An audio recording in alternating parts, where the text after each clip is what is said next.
We appreciate your contributions, Ellis. My name is Ellis Granger. And at that moment, I knew I was about to be screwed.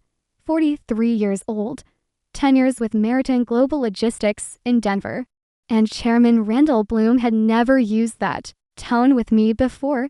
It was the kind of voice you use when you're about to put down a loyal dog.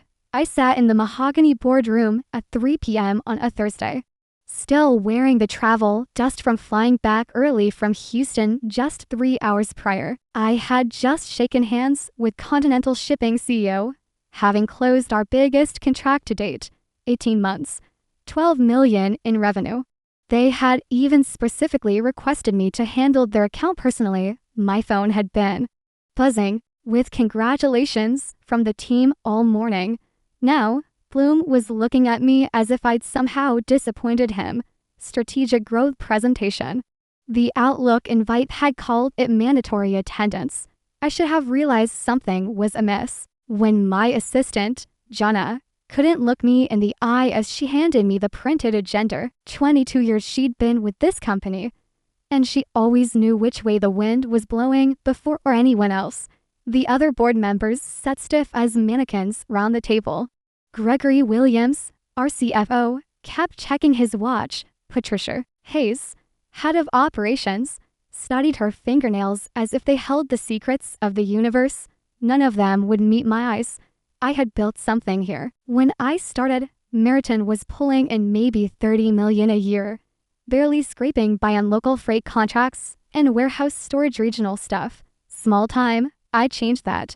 I spent weekends at industry conferences, flew to client dinners on my own dime, and answered calls at midnight when shipments went sideways. I made friends, real friends, the kind who trusted me with their business because they trusted me as a person.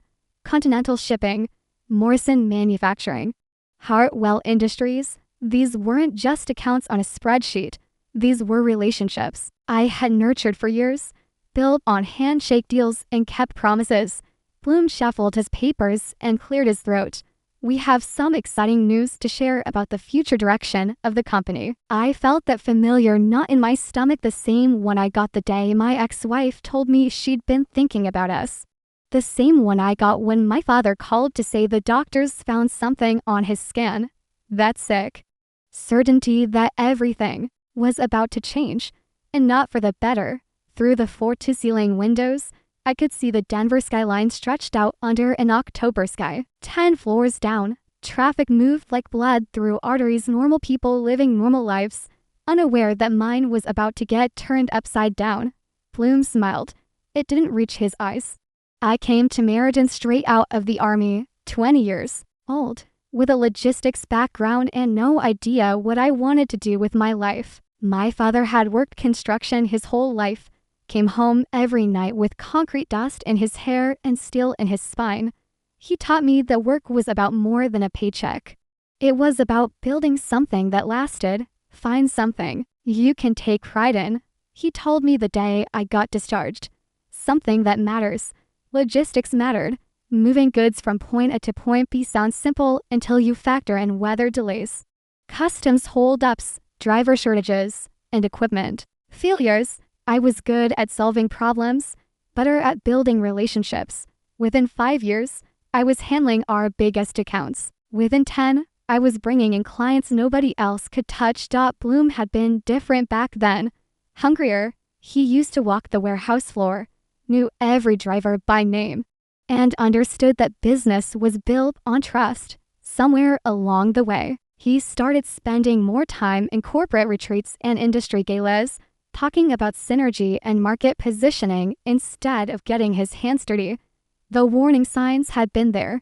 If I had bothered to look. 3 months ago, Bloom hired Sean Eastman as a strategic consultant. Harvard MBA. Father owned a shipping empire on the East Coast, the kind of connections that opened doors I had to kick down. Eastman spent most of his time in meetings I wasn't invited to, asking questions about my client relationships, just trying to understand the landscape. He'd said when I asked what he needed to know about Continental Shipping, his smile was all teeth and no warmth. Johnny had mentioned seeing Eastman in Bloom's office after hours, poring over client files. She'd said it casually, like she was commenting on the weather. But Jana never said anything casual. Every word that woman spoke had weight behind it. My ex-wife used to say I was too trusting. You see the best in people, Alice, even when they are showing you their worst. Maybe she was right. I wanted to believe that 10 years of loyalty meant something, that building this company from 30 million to over 100 million in annual revenue would count for something when the chips were down. I kept waiting for Bloom to acknowledge what I had accomplished. The Continental deal wasn't just big money. It was validation proof that my way of doing business still worked in a world increasingly obsessed with algorithms and profit margins. Instead, he had called this meeting. Through the boardroom windows, I watched a freight truck navigate the downtown traffic, probably one of ours. I wondered if the driver knew his job might depend on whatever was about to happen in this room. Bloom opened a folder and pulled out a document I didn't recognize. Ellis, I want you to meet someone. The conference room door opened, and Sean Eastman walked in like he owned the place. Expensive suit, confident stride, a handshake that lasted exactly 3 seconds. I had seen him round the office for months, but something was different now. The way he carried himself, the way the board members suddenly sat up straighter. Sean will be taking over your position as Director of Client Relations, effective immediately, Bloom announced. No preamble, no explanation, just a knife between the ribs, clean and quick. I felt the words hit me like a physical blow. 10 years, Continental Shipping, Morrison Manufacturing, Hartwell Industries, all the late nights, weekend calls, relationship building, gone. We appreciate everything you have done for Meriton, Bloom continued, his voice taking on that corporate tone managers use when they're about to screw you. But we need someone with better industry connections to take us to the next level. Nothing personal, it's just business. Nothing personal. I looked around the table.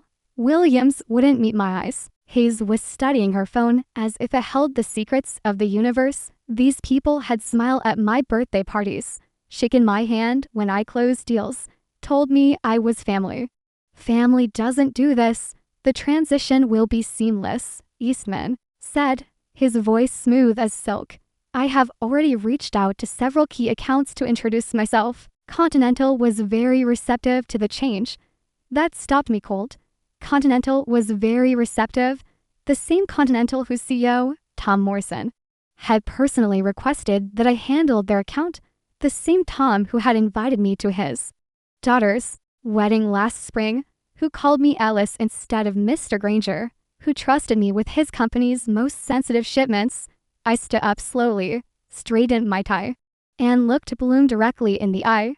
Connections are everything in this business, I said, my voice steady, calm. You are absolutely right about that. I shook Eastman's hand. Best of luck to you, Sean.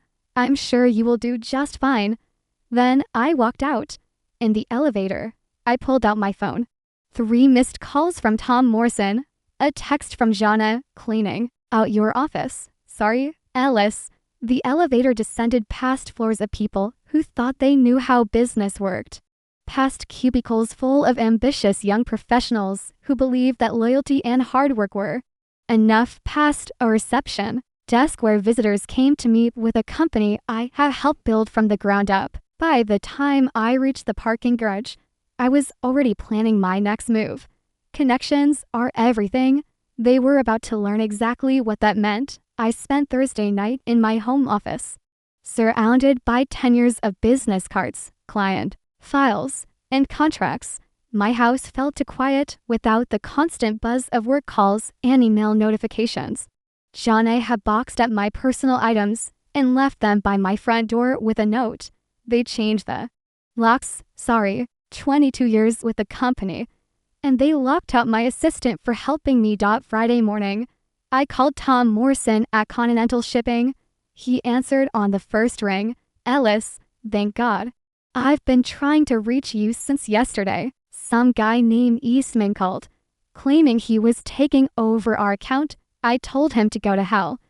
But my procurement team is asking questions. Tom, I need to tell you something. I explained the situation, no sugarcoating, no corporate speak, just the truth. Tom listened without interrupting, which was his way. 26 years running Continental. And he had heard every sob story in the book. Those sons of B*****.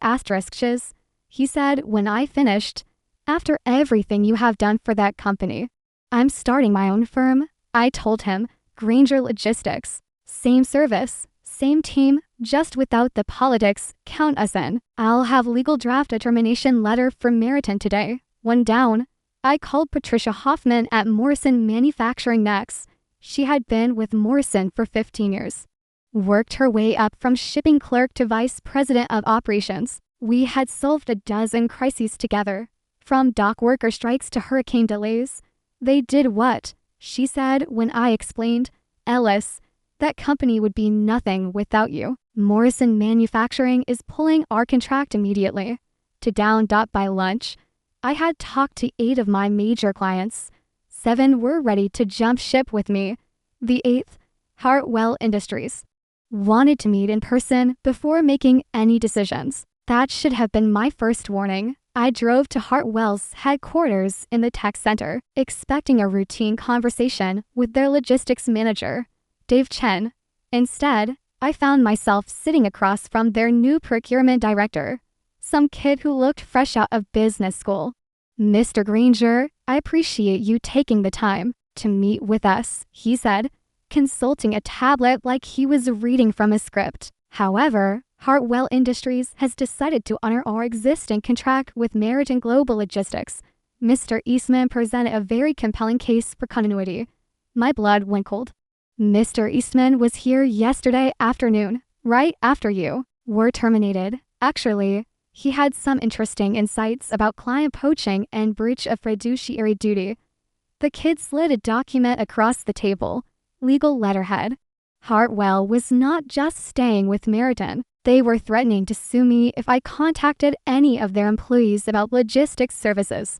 He also mentioned that several clients might be reconsidering their hasty decisions once they understand the legal implications of following you. I drove back to my house in silence, my phone buzzing with incoming calls. Tom Morrison first.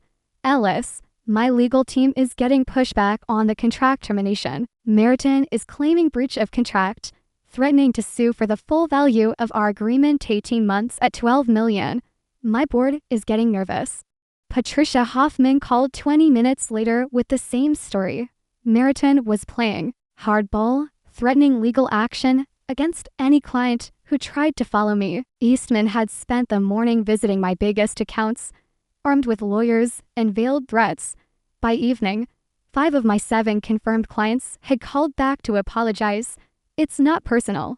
Alice, we just cannot afford a legal battle right now. I sat in my kitchen, staring at a business plan I had scribbled on a napkin. Granger Logistics. It sounded good in theory, but theory doesn't pay rent or legal bills. Eastman had outmaneuvered me. While I was making phone calls and shaking hands, he was building a legal wall around my client base, corporate warfare at its finest. But he had made one critical mistake. He assumed I would fight fair. Saturday morning, I drove to Jeanette's house with coffee and pastries from her favorite bakery. She lived in a neat ranch home in Arvada, the kind of place where neighbors still brought casseroles when someone was sick. They fired me yesterday, she said before I could speak. 22 years, Ellis, 22 years, and they gave me 2 hours to pack my desk. I'm sorry, Jonna, this is not what I wanted. Oh, honey, I know. She poured coffee into mismatched mugs, the kind of comfortable informality you only get from someone who has worked beside you for a decade. But I learned some things before they walked me out. She handed me a manila folder. Remember when Eastman started asking all those questions about your client relationships? I may have accidentally made copies of some documents he requested. Inside the folder were copies of my client files, contact information, contract details, personal notes I had written about relationship building, everything Eastman needed to systematically target my accounts. He knew exactly who to call and what to say. Jonna continued, had their legal team draft threatening letters before you were even fired. This whole thing was planned weeks ago. The deeper I looked, the worse it got. Eastman had not just stolen my job. He had studied my methods, analyzed my relationships, and built a strategy to neutralize me before I even knew I was under attack. But there was more. Look at page 12. John S. said, a memo from Bloom to the board, dated 3 weeks ago. Subject, succession planning, Director of Client Relations. The memo outlined a plan to remove me before the end of Q4 and replace me with a candidate with superior industry connections and family legacy advantages. It specifically mentioned concerns about my over-personalized approach to client relations and the risk of client dependency on a single employee. They had been planning this for months. Page 15. John S. said quietly, a financial projection showing how Meriton could increase profit margins by renegotiating my client contracts without me in TH. E-picture, they could push for better terms, reduce service levels, and pocket the difference. They were not just replacing me, they were planning to exploit the relationships I had built.